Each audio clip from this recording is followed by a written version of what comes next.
25. Quy tắc số 25 ạ. Từ có 3 âm tiết trở lên với chữ N ở đầu thì trọng âm rơi vào nguyên âm thứ hai, chữ N viết thành chữ in. Khi đọc thêm dấu huyền vào, enlighten, enliven, enliven, enlistment, encompass, encompass, encompass, encompass,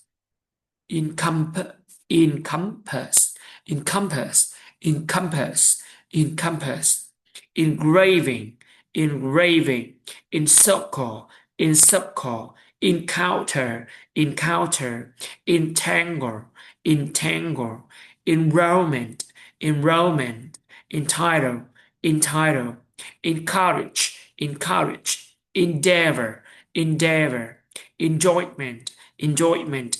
endurance, endurance, endanger, endanger, engender, engender, envelop, envelop, envisage, envisage, envisage, envisage, envisage, environment, environment,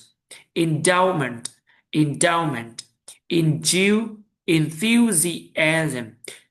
enthusiasm, enthusiasm, enthusiasm, enthusiasm, endanger, endanger, enthusiast, enthusiast, enthusiast,